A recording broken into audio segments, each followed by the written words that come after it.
Shalom jemaat Tuhan, sungguh bersuka cita rasanya bisa menjumpai Bapak Ibu semua dalam ibadah online pada pagi hari ini. Saya yakin dan percaya dimanapun saudara berada, kita semua mengalami kasih dan penyertaan Tuhan yang luar biasa. Mari sebelum kita mulai ibadah pada pagi hari ini, sama-sama kita akan berdoa. Kita mau fokus menyembah dan memuji nama Tuhan. Mari saya undang kita semua untuk kita bangkit berdiri. Kita akan mulai ibadah kita pada pagi hari ini. Satu hati kita berdoa. Bapa, kami mengucap syukur atas segala kebaikan yang Tuhan nyatakan dalam kehidupan kami sepanjang minggu ini. Sungguh kami merasakan kasih-Mu yang luar biasa tercurah dalam kehidupan kami. Pertolongan-Mu hari demi hari yang Tuhan nyatakan dalam kehidupan kami. Kami bersyukur Tuhan kalau kami memiliki Engkau sebagai penolong kami. Bapa, saat ini kami di tempat ini beserta umat-Mu dimanapun mereka berada. Saat ini kami dengan penuh kerinduan, kami mau membawa ucapan syukur kami Tuhan atas segala kasih-Mu dalam kehidupan kami. Kami mau bernyanyi, kami mau menari, kami mau bertepuk tangan untuk Engkau. Sungguh kami rindu menyenangkan hati-Mu, bukan hanya melalui pujian nyanyian kami Tuhan, terlebih dalam hidup kami. Terima kasih Bapa. Bertatalah di atas setiap pujian umat-Mu. Kami yang rindu memuji, memuliakan nama-Mu. Di dalam nama Tuhan Yesus, mari yang siap memuji Tuhan, sama-sama kita katakan, amin. Beri tepuk tangan untuk Tuhan kita.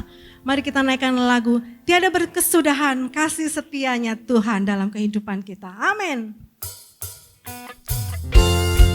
Mari kita bertepuk tangan untuk Tuhan kita. Haleluya.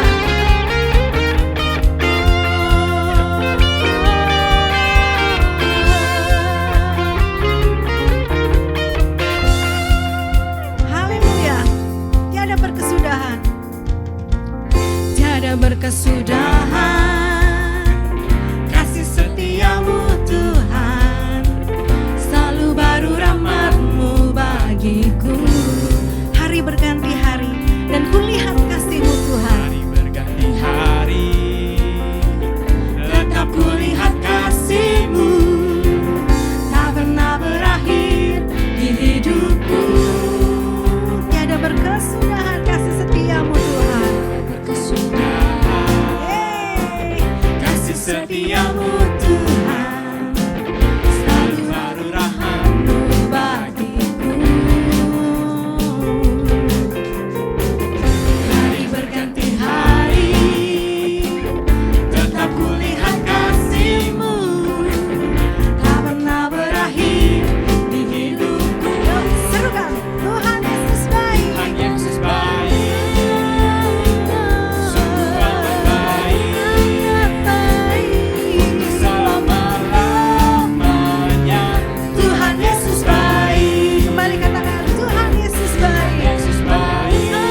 Tuhan.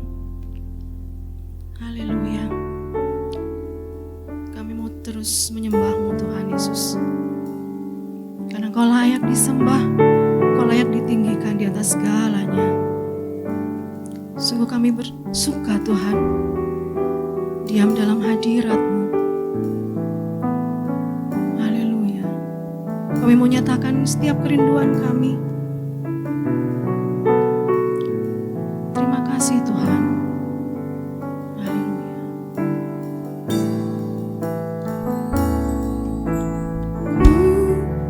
Rindu Kau Tuhan, lebih dari segalanya.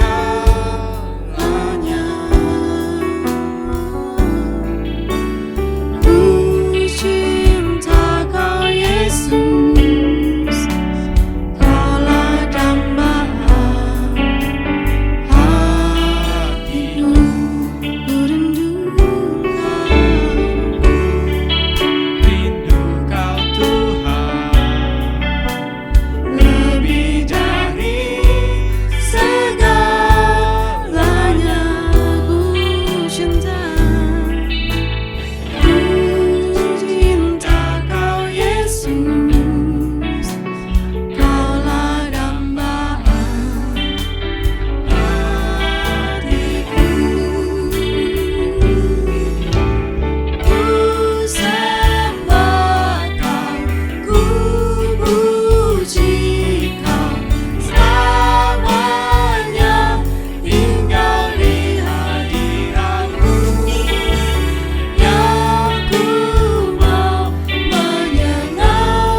Bapa, kami bersyukur Tuhan untuk kasih dan setia-Mu.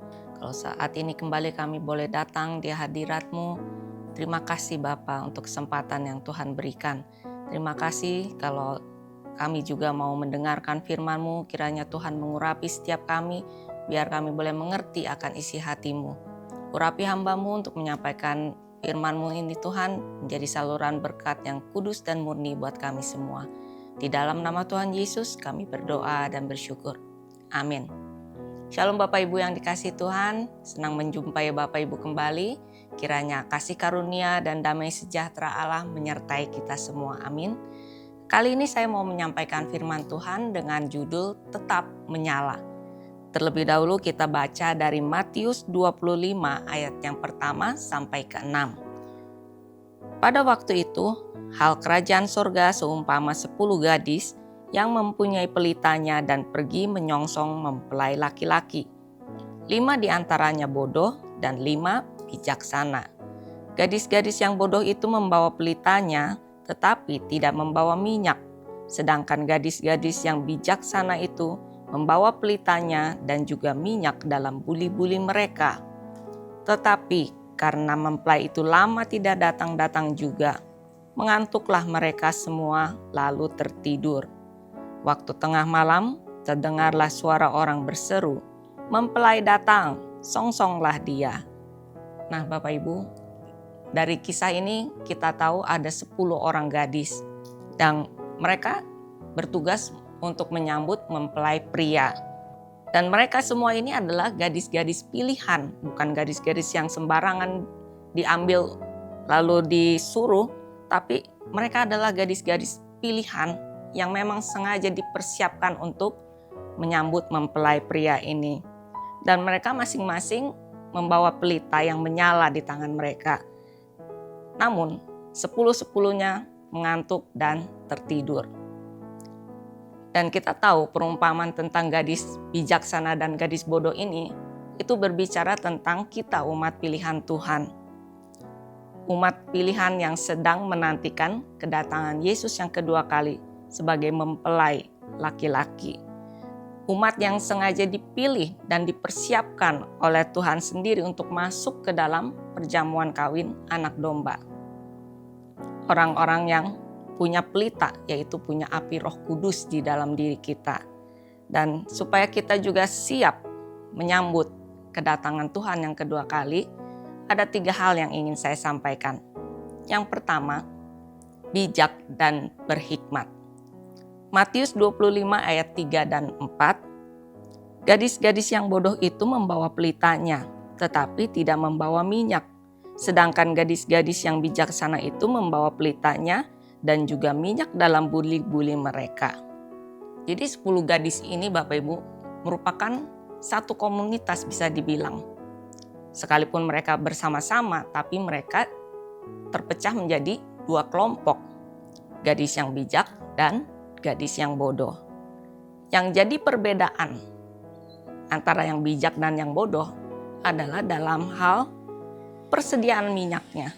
Yang bijak bawa persediaan minyak. Sedangkan yang bodoh tidak membawa persediaan minyak. Gadis yang bijak ini punya hikmat. Mereka bisa menyiapkan minyak cadangan sebagai antisipasi mempelai datang terlambat.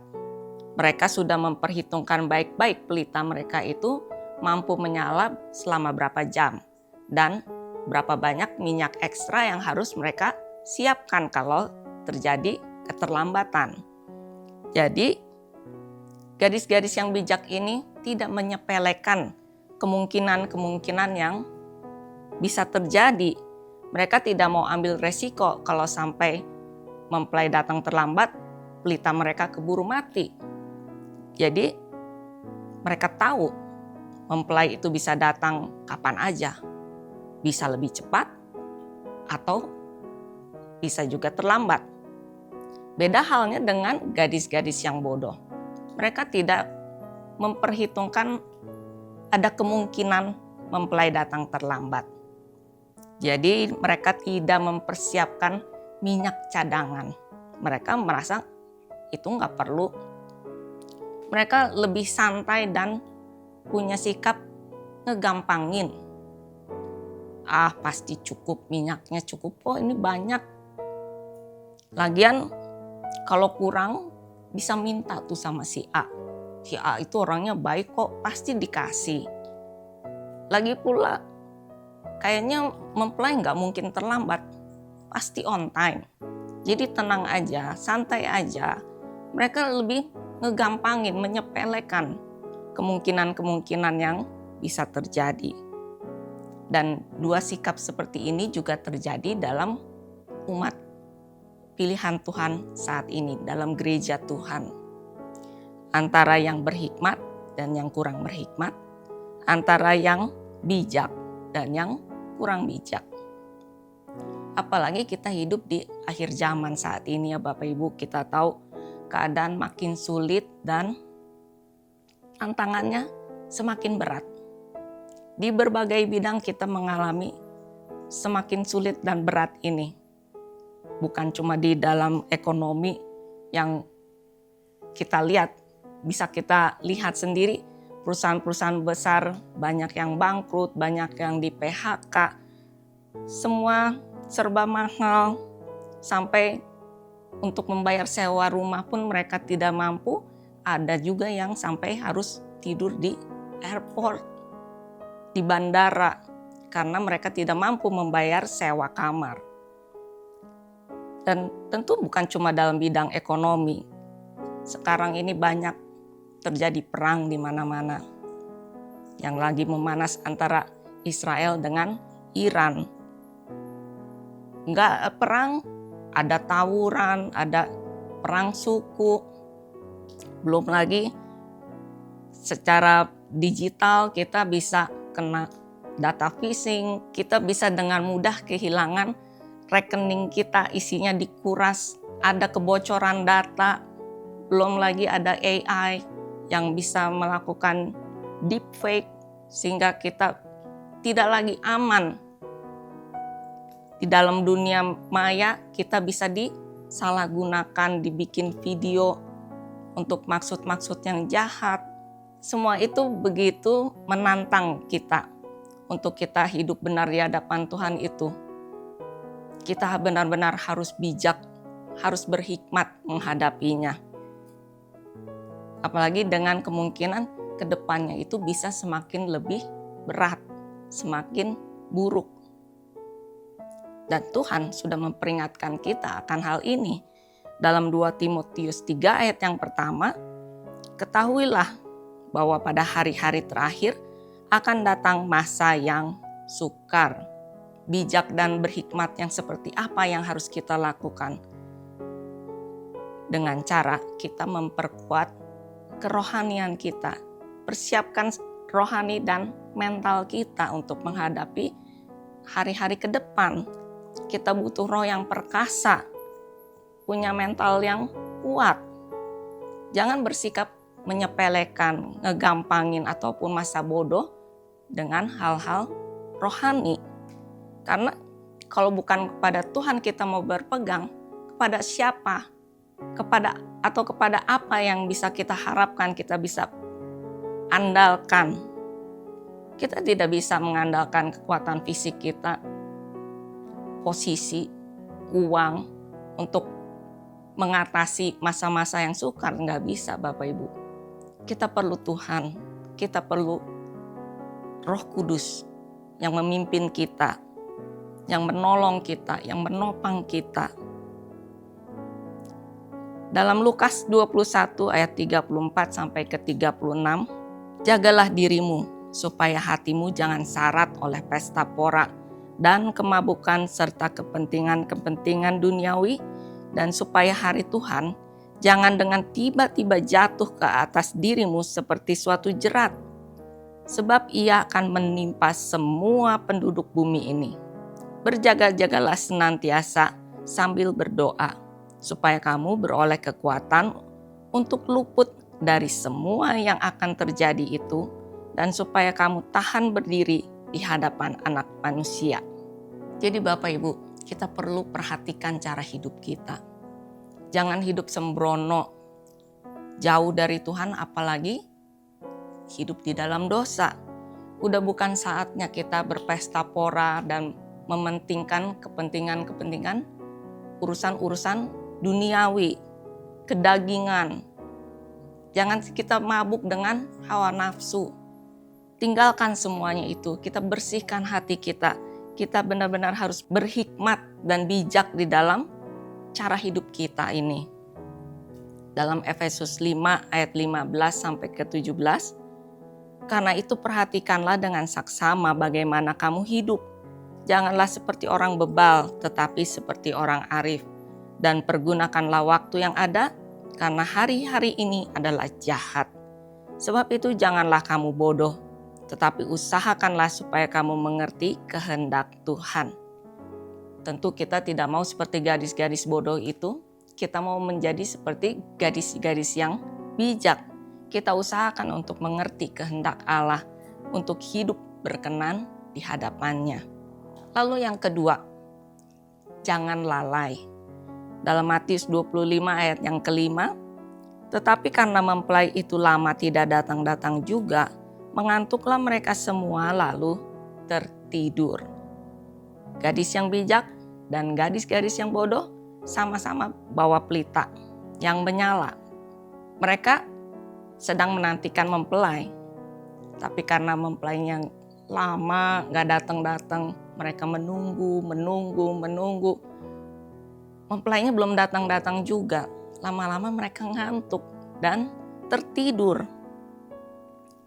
Orang zaman dulu, mereka kalau mau tidur itu biasanya mereka matikan pelitanya. Karena kalau pelitanya itu tetap menyala, ada resiko kebakaran. Apalagi kalau rumah tempat mereka itu bukan bangunan dari tembok yang permanen. Dan itu terlalu berbahaya. Jadi mereka menyalakan pelita itu sebagai tanda bahwa mereka masih beraktivitas di malam hari. Mereka menaruh pelitanya di atas supaya ruangannya terang. Jadi mereka bisa beraktivitas, tapi kalau mereka mau tidur, mereka matikan pelitanya. Jadi pelita menyala itu sebagai tanda bahwa mereka siap untuk beraktivitas. Dengan pelita menyala, gadis-gadis ini tertidur. Mereka sebenarnya tidak bermaksud untuk tidur, tapi nyatanya mereka tertidur. Jadi mereka melakukan dua kesalahan. Yang pertama mereka tertidur, yang kedua mereka tidur dengan pelita menyala. Ini menunjukkan bahwa siapapun bisa lalai. Yang bijak saja bisa lalai, apalagi yang bodoh. Sekarang kita cek keadaan kita. Apakah kita secara rohani juga sedang tertidur? Orang biasanya tidur itu saat dia merasa nyaman. Bagaimana dengan kehidupan kita? Apakah kehidupan kita terasa nyaman, kita asik sendiri sehingga lalai memperhatikan perkara-perkara rohani? Kita sibuk dengan urusan kita sendiri, mengurus keluarga, mengurus anak, sibuk dengan kegiatan-kegiatan, dengan usaha bisnis kita, bahkan sibuk dengan pelayanan. Tapi kita tidak memiliki relasi yang mendalam dengan Tuhan. Kita melakukannya itu tanpa mempedulikan Tuhan. Atau ada juga yang tidur karena terlalu lelah, terlalu capek menghadapi berbagai masalah dan pergumulan yang dia hadapi, sehingga akhirnya dia tidak lagi peduli dengan Tuhan. Namun apapun alasannya, satu hal yang pasti, kerohanian seseorang bisa tidur kalau dia tidak memiliki keintiman dengan Roh Kudus. Hubungan dengan Tuhan itu cuma jadi sekedar formalitas. Semakin hari semakin jauh dan semakin dingin. Kita cuma menjalani kehidupan agamawi, namun hati kita menjauh dari Tuhan. Kita tidak terlalu peduli dengan kebenaran firman Tuhan, tidak mau lagi dengar-dengaran terhadap firman Tuhan, dan boro-boro hidupnya dipimpin oleh Roh Kudus. Padahal Roh Kudus itu sangat kita perlukan. Kita sangat butuh pimpinannya, kita sangat butuh pertolongannya untuk menjalani kehidupan kita setiap hari. Yohanes 14 ayat 26, tetapi penghibur yaitu Roh Kudus yang akan diutus oleh Bapa dalam namaku, dialah yang akan mengajarkan segala sesuatu kepadamu dan akan mengingatkan kamu akan semua yang telah kukatakan kepadamu. Jadi firman yang sudah pernah kita baca atau kita dengar itu akan Roh Kudus ingatkan kembali kepada kita. Dan melalui firman-Nya inilah Roh Kudus menuntun kita, memberi kita hikmat, dan menolong kita untuk mengatasi, melewati setiap masalah pergumulan yang kita hadapi. Tapi kalau kerohanian kita tidur, kita nggak dengar dengan baik, kita nggak ngerti apa yang Roh Kudus sampaikan. Dalam Markus 13 ayat 35 sampai 37 dikatakan, karena itu berjaga-jagalah, sebab kamu tidak tahu bila manakah tuan rumah itu pulang, menjelang malam atau tengah malam atau larut malam atau pagi-pagi buta. Supaya kalau ia tiba-tiba datang, jangan kamu didapatinya sedang tidur.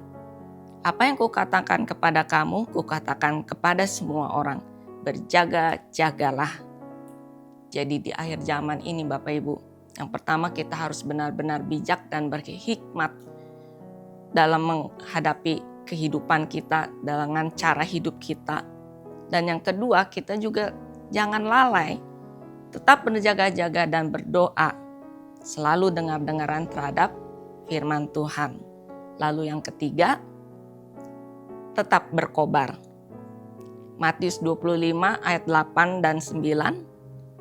Gadis-gadis yang bodoh berkata kepada gadis-gadis yang bijaksana, berikanlah kami sedikit dari minyakmu itu, sebab pelita kami hampir padam. Tetapi jawab gadis-gadis yang bijaksana itu, tidak, nanti tidak cukup untuk kami dan untuk kamu. Lebih baik kamu pergi kepada penjual minyak dan beli di situ. Jadi ketika mempelai datang, gadis yang bijak maupun yang bodoh sama-sama bangun, dan mereka mendapati bahwa pelita mereka hampir padam. Ini membuktikan bahwa mereka tertidur dengan pelita yang menyala. Jadi minyaknya udah hampir habis. Waktu mereka cuma singkat sekali untuk membereskan pelita mereka sebelum mempelai itu masuk ke dalam ruangan. Dan yang bodoh itu langsung panik karena mereka nggak punya minyak persediaan. Sedangkan yang bijak kan bisa langsung tuang dari buli-buli minyak cadangannya itu. Jadi pelita mereka kembali menyala dengan terang, sementara yang bodoh tidak punya minyak dan pelita mereka hampir mati. Yang bijak ini tidak mau membagi sedikit pun minyak mereka karena mereka butuh untuk mereka sendiri supaya pelita mereka itu menyala selama acara berlangsung nanti.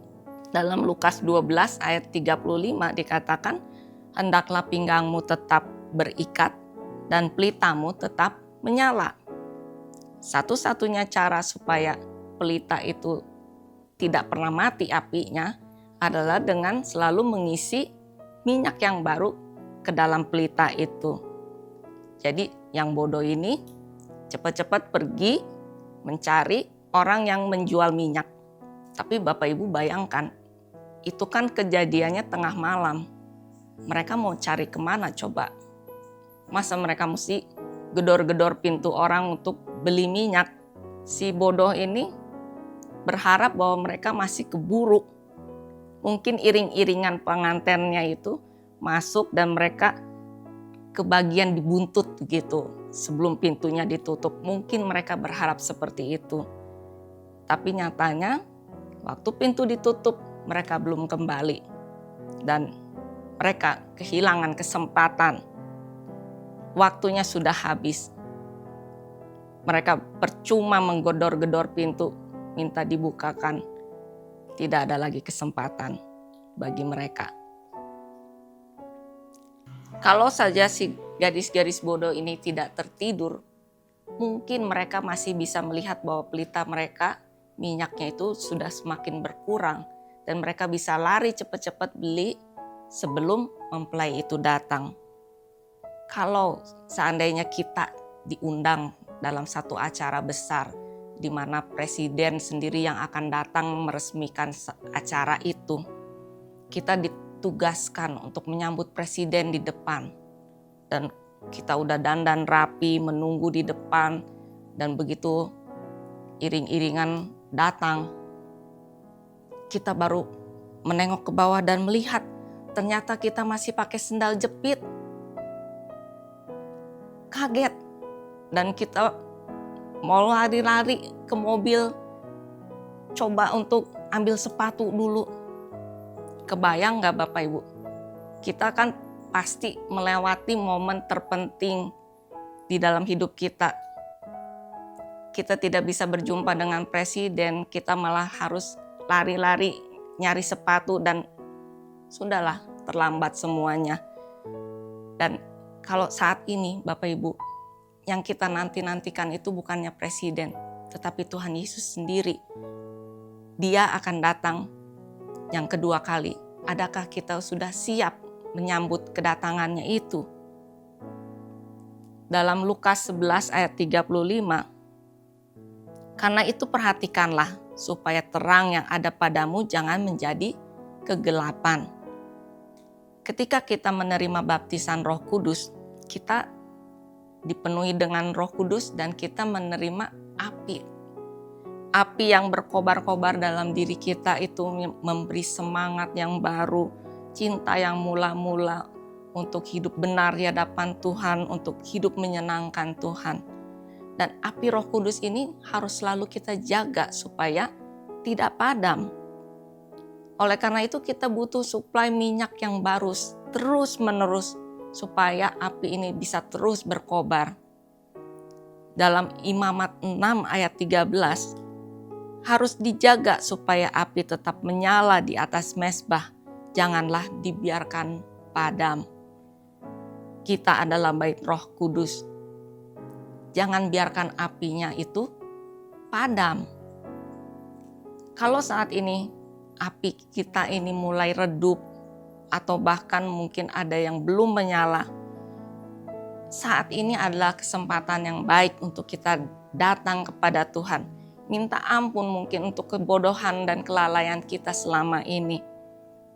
Ayo kita perbaiki cara hidup kita. Biar kita kembali dipenuhi oleh Roh Kudus. Kita minta untuk Roh Kudus kembali mengobarkan api di dalam diri kita. Minyak yang baru hanya kita bisa dapatkan dari Tuhan. Begitu juga dengan api Roh Kudus. Selagi masih ada waktu, ayo kita datang pada Tuhan. Kita minta minyak yang baru, kita minta kembali Tuhan memenuhi kita, mengobarkan kembali apinya. Kalau Roh Kudus dulu pernah memenuhi murid-murid Yesus di Yerusalem dan lidah-lidah api itu turun ke atas mereka semua. Saya rindu roh yang sama, api yang sama itu juga turun atas kita semua. Mari kita berdoa Bapak Ibu. Bapak terima kasih Tuhan buat firman-Mu saat ini, biar firman-Mu ini boleh berbicara kepada kami lebih dalam lagi. Dan kami berdoa Tuhan supaya kami boleh semakin bijak dan berhikmat di dalam kehidupan kami. Kehidupan kami boleh menjadi berkat dan bukan menjadi batu sandungan. Kami boleh semakin mengasihi dan mengenal Engkau, semakin bertumbuh di dalam Engkau Tuhan. Dan kami berdoa juga biar Roh Kudus kembali memenuhi kami saat ini. Tuhan curahkan Roh-Mu, biar api Roh Kudus boleh kembali membakar setiap kami. Tanpa terkecuali Tuhan jamah, Tuhan urapi dengan urapan yang baru. Minyak yang baru boleh kembali memenuhi kami. Biar api Tuhan boleh berkobar-kobar dalam setiap hati kami. Terima kasih Bapa. Kami berdoa juga bagi seluruh jemaat-Mu Tuhan dimanapun jemaat-Mu berada. Biar saat ini kembali Tuhan berkati, Tuhan limpahkan kasih karunia-Mu. Biar sukacita oleh Roh Kudus juga boleh memenuhi hati anak-anak-Mu Tuhan. Memberikan kekuatan yang baru, pengharapan yang baru. Biar di dalam setiap pergumulan mereka boleh kuat dan menaruh harapnya hanya kepada Tuhan. Tuhan yang memberikan pertolongan dan jalan keluar. Tuhan mencukupi segala yang dibutuhkan anak-anak-Mu ini Tuhan. Terima kasih Bapa. Kami berdoa juga bagi bangsa kami Indonesia, biar ada hujan pertobatan, biar ada lawatan Tuhan terjadi atas negeri kami.